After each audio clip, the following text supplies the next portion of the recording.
மார்னிங்டா. இன்றைக்கி நம்ம 12th எக்கனாமிக்ஸை என்ன டாபிக் பார்க்க போகிறோம்னா direct tax and indirect tax. அதாவது நேர்முக வரின்னா என்ன, what are the merits and demerits of direct tax. Next indirect டேக்ஸ்னா என்ன, அதாவது மறைமுக வரி. What are the merits and demerits of indirect tax. சரியா. நெக்ஸ்ட்டு ஜிஎஸ்டி, அதாவது குட்ஸ் அண்ட் சர்வீஸ் டேக்ஸ்னால் என்ன, அதில் இருக்கக்கூடிய அட்வான்டேஜஸ் என்ன, இந்த 3 டாப்பிக்கையும் பார்க்க போகிறோம். First, what is the meaning of direct tax, அதாவது நேர்முக வரி அப்படின்னா என்ன. Direct tax refers to as a tax merit on person's income and wealth and is well direct to the government. அதாவது அரசாங்கத்திற்கு ஒரு தனி மனிதனால் நேரடியாக செலுத்தக்கூடிய வரியை நம்ம என்னன்னு சொல்கிறோம், நேரடி வரி, அதாவது நேர்முக வரி அப்படின்னு சொல்கிறோம். ஸோ இந்த நேர்முக வரி அதாவது ப்ராக்ரெசிவ் டேக்ஸ் நேச்சர், அதாவது வளர்விகித வரி தன்மை கொண்டது. வளர்விகித வரி அப்படின்னா வருமானம் அதிகமாக இருக்கிறவங்களுக்கு அதிகமான வரியும், வருமானம் குறைவாக இருக்கிறவங்களுக்கு குறைவான வரியும் போடுற இந்த சிஸ்டத்துக்கு பேர் தான் ப்ராக்ரெசிவ் டேக்ஸ். ஸோ இந்த டேக்ஸ் அதாவது எப்படி கலெக்ட் பண்ணுறாங்க அப்படின்னு பார்த்தீங்கன்னா, more from the rich and less from the poor. அதாவது ரிச்சஸ்க்கு அதிகமாகவும் பணக்காரங்களுக்கு அதிகமாகவும் ஏழைகளுக்கு குறைவாகவும் டேக்ஸை கலெக்ட் பண்ணுறாங்க.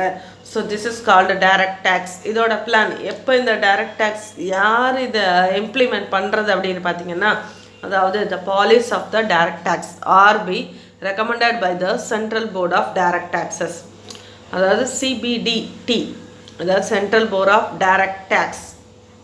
யாரோட உதவியினுடைய under ministry of finance of, அதாவது நிதி அமைச்சகத்தின் கீழே, இந்தியாவினுடைய நிதி அமைச்சகத்தின் கீழே டிபார்ட்மெண்ட் வரக்கூடியது தான் இந்த டிபார்ட்மெண்ட். இதில் ஃபர்ஸ்ட் நம்ம டைரக்ட் டேக்ஸோடைய மெரிட்ஸ் என்ன அப்படின்னு பார்ப்போம். What are the merits of direct tax. First equity, அதாவது ஈக்விட்டி அப்படின்னா சமத்துவம்னு சொல்கிறது. சமத்துவம்னா டைரக்ட் டேக்ஸஸ் ஆர் ப்ராக்ரெசிவ் நான் ஏற்கனவே சொன்னேன். இந்த டேக்ஸ் இன்கம் அதிகமாக இருக்கிறது பேசிஸ் ஆன் த, அதாவது இன்கம் லெவலை பொறுத்து இருக்கும். சரியா. வருமானம் அதிகமாக இருக்கிறவங்களுக்கு அதிகமாகவும் வருமானம் குறைவாக இருக்கிறவங்களுக்கு குறைவாகவும் வரி விதிப்பு. சரியா. வருமான வரி சமத்துவ விதியினுடைய அடிப்படையில் அமைஞ்சிருக்குன்னு சொல்கிறாங்க. நெக்ஸ்ட்டு பார்த்தீங்கன்னா சர்டனிட்டி அப்படின்னா நிச்சயத்தன்மை. அதாவது நேர்முக வரி நிச்சயத்தன்மை விதியை உறுதியாக கொண்டுள்ளதுன்றாங்க. நிச்சயத்தன்மை அப்படின்னா வரி எங்கு செலுத்தணும், எப்படி செலுத்தணும், அதாவது tax payers when and know rate he has to pay income tax. Income டேக்ஸை எங்கே செலுத்தணும், எப்படி செலுத்தணும், இந்த நாளுக்குள்ள அதனுடைய டியூ டேட் என்ன அப்படின்ற சூழ்நிலையை சர்டனிட்டின்னு சொல்லுவோம். நெக்ஸ்ட்டு எலாஸ்டிசிட்டி அப்படின்னா நெகிழும் தன்மைன்னு அர்த்தம். இன்கம் டேக்ஸ் நெகிழும் தன்மைனா இன்கம் அதிகமாக இருக்கிறவங்களுக்கு, அதாவது basis on income is income elasticity in nature. வருமானம் நெகிழ்வுக்கு தகுந்த மாதிரி இந்த டேக்ஸ் மாறுபடும். as income level increased revenue the government is also increase automatically. உங்களுடைய வருமானம் அதிகமாகும் பொழுது இன்கம் அதிகமாகும் அப்படின்னு சொல்கிறாங்க. அடுத்தது எக்கானமி, சிக்கனமின்மை. The cost of collection of direct taxes relatively low, அதாவது மிக குறைவான அளவில் மற்ற வரிகளை கம்பேர் பண்ணும்போது இந்த வரி விதிப்பு ரொம்ப குறைவாக இருக்கும் அப்படின்னு சொல்கிறாங்க. வரி செலுத்துகிறவங்க அரசுக்கு டைரெக்டாக வரி செலுத்தக்கூடிய சான்சஸ் அவங்களுக்கு கிடைக்கும். ஸோ இதுதான் இதனுடைய மெரிட்ஸு. இதோட டிமெரிட்ஸ் என்னன்னு பாரு. Unpopular. First direct taxes are maximum popular ஆகலை. இதில் இன்கன்வீனியன்ஸு, லெஸ் ஃப்ளெக்சிபிளி, இதில் பாப்புலர் ஆகாததுக்கு இது ஒரு ரீசன். Next productivity affected. வருமானம் அதிகமாகும் பொழுது நம்மளுடைய இன்கம் இன்க்ரீஸ் ஆக ஆக டேக்ஸும் அதிகமாகும் அப்படிங்கிறது கான்செப்ட்டு. நம்ம இன்கம் அதிகமாகும் போது நம்ம ஏன் டேக்ஸ் பே பண்ணணும் அப்படின்னா, நம்ம ப்ரொடக்டிவிட்டியை குறைச்சி இன்கம்மை குறைக்கிறதுக்கான வாய்ப்பு இருக்குது. ஸோ ஆல்சோ என்ன அப்படின்னா, ப்ரொடக்டிவிட்டி அதிகமாகிறதுக்கு இன்கம் டேக்ஸ் ஒரு பெரிய பாதிப்பாக அமையுது. அடுத்து inconvenient. The tax payers find it inconvenient, அதாவது அக்கௌண்ட்ஸை மெயின்டைன் பண்ணுறதுக்கு ரொம்ப இன்கன்வீனியண்ட்டாக இருக்குது அப்படிங்கிறாங்க. அடுத்து டேக்ஸ் எவேஷன், அதாவது வரி ஏய்ப்பு இருக்கிறதுனால, ஸோ தன்னுடைய வருமானத்தை சரியான வருமானத்தை நிறுவனங்கள் காமிக்கிறதுல கவர்மெண்ட்டை ஏமாற்றி வரியை கட்டாமல் இருக்கிறதுக்கு இது ஒரு வாய்ப்பாக இருக்குது. சரியா. வருமானம் அதிகமாக இருந்தாலும் குறைவான வருமானத்தை காட்டுறதுனால கூட இது எப்படி இருக்குது, இதோட டிமெரிட்ஸாக இருக்குது. அடுத்தது இன்டைரக்ட் டேக்ஸ், மறைமுக வரி. நேரடி வரி அப்படின்றத பார்த்தோம். டைரக்ட் டேக்ஸ் அப்படிங்கிறத டைரெக்டாக பார்த்தோம். ஸோ அடுத்தது பார்த்திங்கன்னா இன்டைரக்ட் டேக்ஸ். சரியா? அதாவது மறைமுக வரி அப்படின்னா என்ன? இப்போ நேர்முக வரிங்கிறது நம்ம நேரடியாக நம்ம மேலே வரி விதிப்பாங்க, நம்மளே போய் அதை கட்டணும். சரியா? இப்போ இன்கம் டேக்ஸ் அப்படிங்கிறது யார் மேலே அந்த வரியை விதிக்கிறாங்களோ அவங்களே நேரடியாக செலுத்தக்கூடியது. ஆனால் மறைமுக வரிங்கிறது அப்படி கிடையாது. வரி ஒருத்தர் மேலே போடுவாங்க. அதாவது வரி விதிப்பு கொடுக்கும்போது ஒருத்தர் மேலே வரி விதிப்பாங்க. அந்த வரியை ஏற்றுக்கிறது இன்னொருத்தராக இருப்பார். எக்ஸாம்பிள் பாருங்கள், ஒரு கம்பெனியோட ப்ராடக்ட் மேலே வரி விதிக்கிறாங்கன்னு வச்சுக்கோவேன். எக்ஸாம்பிளுக்கு ஒரு கம்பெனி ப்ராடக்ட் மேலே வரி விதிக்கிறாங்கன்னு வச்சுக்கோ. அந்த ப்ராடக்டை ப்ரொடியூஸ் பண்ணுறவங்க அந்த வரியை செலுத்த மாட்டாங்க. அது லாஸ்ட்டாக கன்சியூம் பண்ணுறவங்க, அந்த கன்சியூமர்ஸ் தான் அந்த வரியை செலுத்துகிறாங்க. எக்ஸாம்பிள் பார்த்தீங்க அப்படின்னா, நீங்கள் ஒரு எரேசர் வாங்குறீங்க அப்படின்னா அந்த எரேசர் தயாரிப்பு கம்பெனி மேலே வரி போட்டிருந்தாலும் அந்த வரி விதிப்பு அப்படியே ஏஜென்ட் கிட்ட லாஸ்ட்டு கன்சியூமர் யார்? ஸ்டூடெண்ட். அந்த ஸ்டூடெண்ட் தான் வரியை செலுத்துகிற மாதிரி இருக்கும். So this is called indirect tax. வரி விதிப்பவர் ஒருத்தர் மேலே வரியை செலுத்துறது வேறொருத்தர். That is called indirect tax. Next, what are the several types of indirect tax? என்னென்ன டைப்ஸ் இருக்குதுன்னு பார்த்தா, sales tax, custom duties, excise, entertainment duty, service tax அப்படின்னு சேவை கட்டண விதி. இது எல்லாமே எதில் வரும் அப்படின்னு பார்த்தீங்கன்னா இந்த வரி விதிப்பின் கீழே வந்துடும். What are the merits of indirect tax அப்படின்னு பார்த்தீங்கன்னா வைடர் கவரேஜ். எல்லாருக்கும் இந்த இன்டைரக்ட் டேக்ஸ் பொதுவானது. ஒரு பொருள் வாங்குகிறோம் அப்படின்னா, ஒரு ஏழைகள் ஒரு பொருள் வாங்கினாலும் அதே வரி தான், இன்க்ளூடிங் ஆல் டேக்ஸஸ்ன்னு எம்ஆர்பியில் போட்டிருக்கோம். இதே ரிச் பீப்புள் ஒரு கமாடிட்டி வாங்கினாலும் அந்த வரி விதிப்பு ஒரே மாதிரி தான் இருக்கும். நெக்ஸ்ட், ஈக்விட்டபிள், சமத்துவம். அதாவது வரி விதிப்பு சமத்துவமாக இருக்கும். The direct tax satisfy the canon of equity when higher tax is imposed on luxuries. வரி விதிப்பு யாருக்கு அதிகமாக இருக்குன்னா, யாரெல்லாம் லக்ஸுரி கமாடிட்டிஸ் வாங்குறாங்களோ அவங்களுக்கு வரி விதிப்பு அதிகமாக இருக்கும். நெக்ஸ்ட்டு, எக்கனாமிக்கல், அதாவது சிக்கனத்தன்மையில் இருக்கும். அந்த ட்ரேடர்ஸ், ஆக்டர்ஸ், ஒரு வரி விதிப்பு எப்படி இருக்கும் அப்படின்னா, டேக்ஸ் கலெக்ட் பண்ணுறது அந்த ரீட்டைலர், ப்ரொடியூசர், இவங்க எல்லாத்துக்கிட்டேயும் கவர்மெண்ட் போடுற டேக்ஸ். சரியா? இதில் இந்த வரி விதிப்புக்கு எல்லாருமே இந்த வரி விதிப்பின் கீழே சமமாக இருப்பாங்களா? யாரும் ஏழை பணக்காரன் அப்படிங்கிற வித்தியாசம் இல்லை அப்படிங்கிறாங்க. நெக்ஸ்ட்டு, ஃபோர்த் ஒன் என்னென்னா செக்ஸ் harmful consumption. சரி, அதாவது the government imposes indirect taxes on those commodities. அதாவது உடல் நலத்துக்கு கேடு விளைவிக்கக்கூடிய, எதெல்லாம் உடல் நலத்துக்கு கேடு விளைவிக்கக்கூடிய நன்மையை பாதிக்குதோ அதெல்லாம் இப்போ எக்ஸாம்பிள் பாருங்கள், ஆல்கஹால், லிக்கரு, சிகரெட், இது எல்லாத்துக்குமே டேக்ஸ் ரொம்ப அதிகமான அளவு. ஏன் அப்படின்னா இந்த பொருளை கன்சியூம் பண்ணி நம்ம வாங்கி நுகரும் பொழுது அதிலிருந்து நமக்கு கிடைக்கக்கூடிய நன்மை குறைவாக இருக்குது, நன்மையே இல்லை அப்படின்னு சொல்லலாம். ஸோ அந்த மாதிரியான கமாடிட்டிஸை மக்கள் வாங்குவதை தடுப்பதற்காக டேக்ஸ் அதிகப்படுத்தி விலையையும் அதிகப்படுத்தியிருக்காங்க. Next, convenient. இன்டைரக்ட் டேக்ஸ் மக்கள் ஈஸியாக செலுத்தக்கூடிய அளவில் தான் இருக்குது.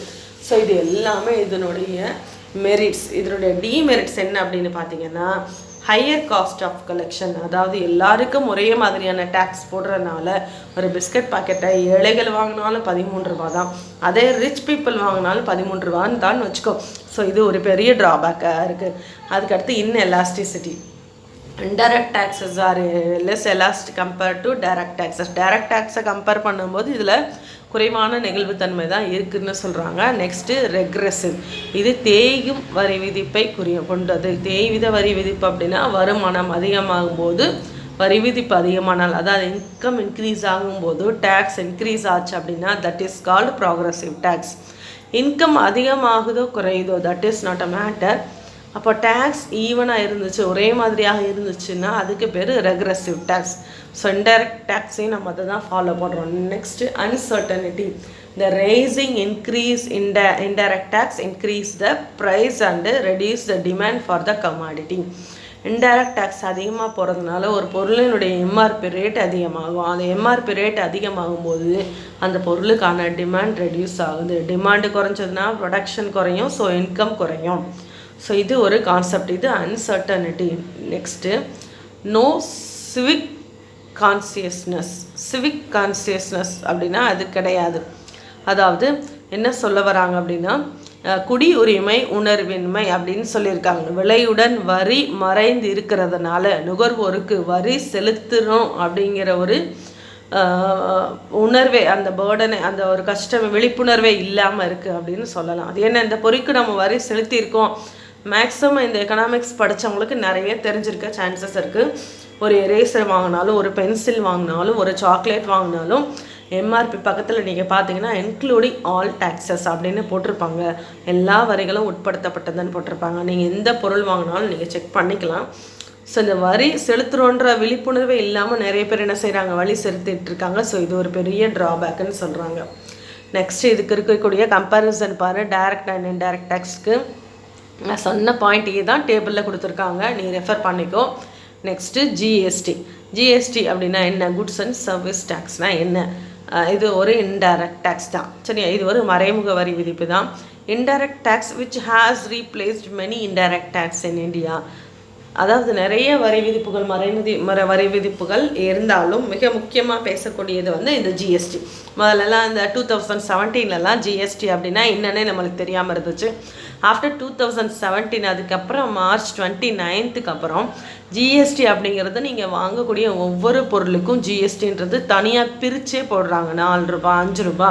நீங்கள் சூப்பர் மார்க்கெட் போனாலும் சரி, ஜுவல்லரி ஷாப் போனாலும் சரி, நீங்கள் பெரிய மால் போனாலும் சரி, ஜிஎஸ்டி அப்படிங்கிறது தனியாகவே ஒன்று போகிறாங்க. ஸோ சரக்கு மற்றும் சேவை கட்டணம்னு சொல்லுவாங்க.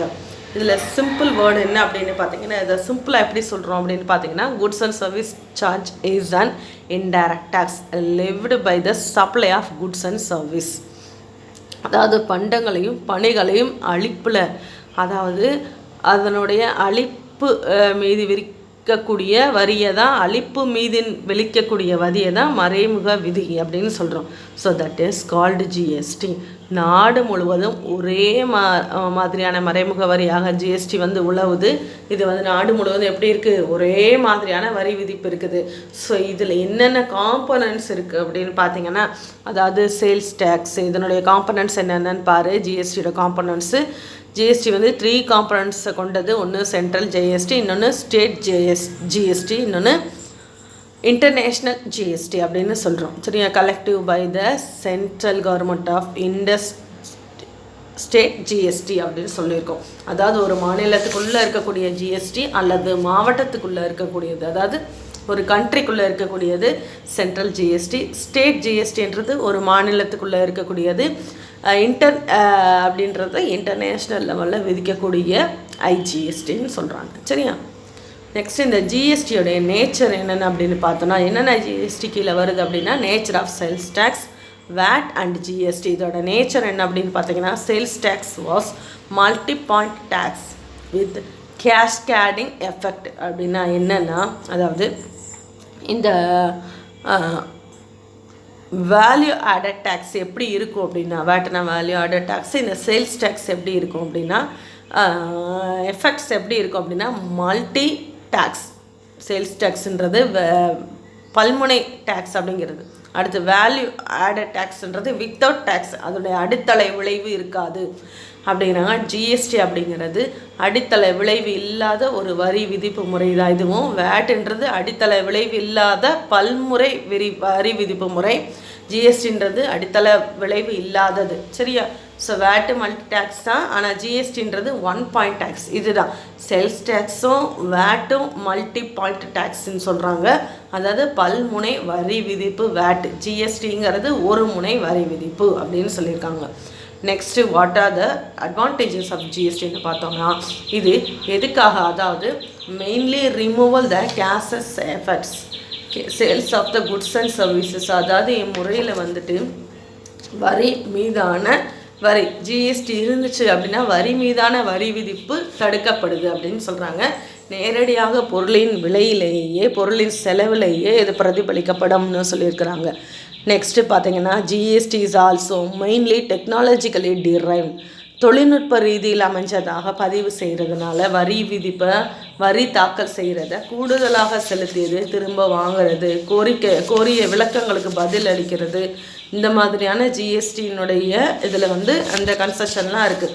ஸோ எல்லா செயல்பாடும் இதில் எப்படி இருக்குன்னா ரொம்ப வேகமாக இருக்கும் அப்படின்னு சொல்கிறாங்க. நீ படிச்சிங்கன்னா ஈஸியாக புரியக்கூடிய டாபிக் தான். ஜிஎஸ்டினா என்ன, டைரக்ட் டேக்ஸ்னா என்ன, அதோட மெரிட்ஸ் டிமெரிட்ஸ். சரியா? ஸோ நீங்கள் படிச்சீங்கன்னா உங்களுக்கு ஈஸியாக புரியுண்டா?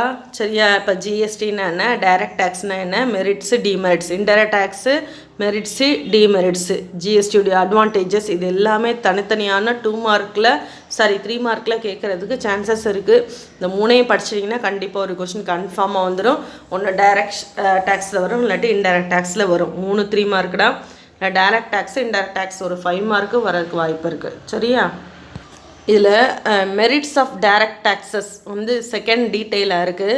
ஸோ அதில் உள்ள 4 பாயிண்ட்டையும் எழுது. சரியா? Merits of direct taxes and merits of indirect tax. சரியா? இது ரெண்டும் சேர்த்து ஒரே கொஸ்டின் தான், செகண்ட் டீட்டெயில் நினைக்கிறேன். படித்து ஹோம்ஒர்க் எழுதி அனுப்பு. சரியா?